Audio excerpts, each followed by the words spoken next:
Hi friends! Today I'm going to be reading from a little golden book called The Three Bedtime Stories. The Three Bears.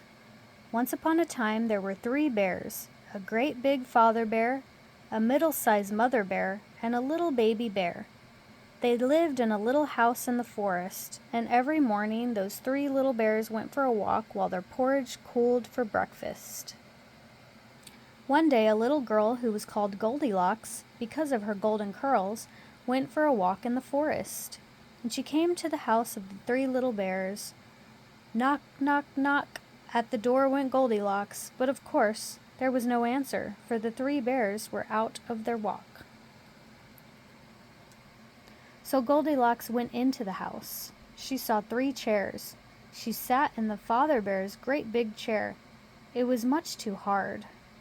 She sat in Mother Bear's middle-sized chair. It was much too soft. She sat in Baby Bear's little chair. It was just right, but the little chair broke in two. "How hungry I am," said Goldilocks, when she saw the three bowls of porridge. She tasted the porridge in Father Bear's great big bowl. It was much too hot. She tasted the porridge in Mother Bear's middle-sized bowl. It was much too cold. She tasted the porridge in Baby Bear's little bowl. It was just right. And Goldilocks ate it all up. Then up the stairs went Goldilocks to take a nap. She tried Father Bear's great big bed. It was much too hard. She tried Mother Bear's middle-sized bed. It was much too soft. She tried Baby Bear's little bed. It was just right. Goldilocks lay down in it and fell fast asleep. Then home came the three bears. "Someone has been sitting in my chair," said Father Bear in a great big voice. "And someone has been sitting in my chair," said Mother Bear in a middle-sized voice. "Someone has been sitting in my chair," said Baby Bear in a little baby voice. "And now my chair is broken." "Someone has been tasting my porridge," said Father Bear in a great big voice. "And someone has been tasting my porridge," said Mother Bear in a middle-sized voice. "Someone has been tasting my porridge," said Baby Bear in a little baby voice. "And someone has eaten it all up." Then up the stairs they went. "Someone has been lying in my bed," said Father Bear in a great big voice. "And someone has been lying in my bed," said Mother Bear in a middle-sized voice. "Someone has been lying in my bed," said Baby Bear in a little baby voice. "Someone is still there." Then Goldilocks woke up and saw the three bears. She got such a fright that she jumped right up and ran down the stairs, out of the house, and into the forest. And Goldilocks never went back to that little house again. The next story is called The Three Little Kittens. The three little kittens, they lost their mittens, and they began to cry. "Oh, mother dear, we sadly fear, our mittens we have lost." "What? Lost your mittens, you naughty kittens? Then you shall have no pie." Meow, meow, meow. The three little kittens, they found their mittens, and they began to cry. "Oh, mother dear, see here, our mittens we have found." "What? Found your mittens, you good little kittens? Then you shall have some pie." Purr, purr, purr. The three little kittens put on their mittens and soon ate up the pie. "Oh, mother dear, we greatly fear our mittens we have soiled." "What? Soiled your mittens, you naughty kittens?" Then they began to sigh. Meow, meow, meow.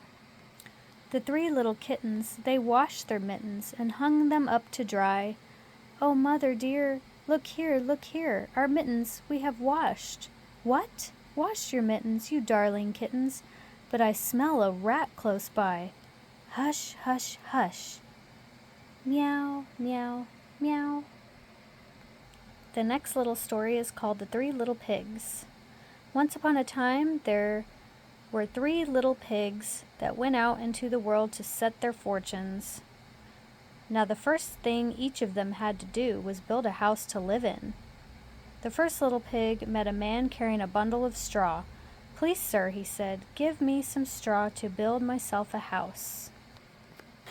The straw house was quickly built, and the little pig was just settling down nicely when a big bad wolf knocked at the door and said, little pig, let me in.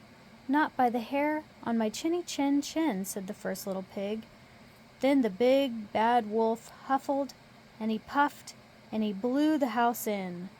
He ate up the fat little pig, and that was the end of the first little pig. The second little pig built himself a house of sticks. He was just putting the finishing touches to the window curtains when the big bad wolf knocked at the door and said, little pig, let me in. Not by the hair on my chinny chin chin, said the second little pig. Then the big bad wolf huffed, and he puffed, and he puffed, and he huffed, and he blew the house in. He ate up the second little pig, and that was the end of that little pig. Now the third little pig had built himself a house of bricks. It took him much longer to build than a straw house or a house of sticks. The little pig had just got the last brick in place when the big bad wolf knocked at the door and said, little pig, let me in. Not by the hair on my chinny chin chin, said the third little pig. Then the big bad wolf huffed, and he puffed, and he puffed, and he huffed, but he could not blow the house in. The little brick house stayed there, with the fat little pig safe inside. It's no good hiding, little pig, said the wolf. I shall come down the chimney. Come ahead, said the little pig, and he put a big pot of water on fire to boil. The big bad wolf came down the chimney and landed right in the pot of boiling water. The third little pig had wolf stew for dinner that night, and that was the end of the big bad wolf. The end.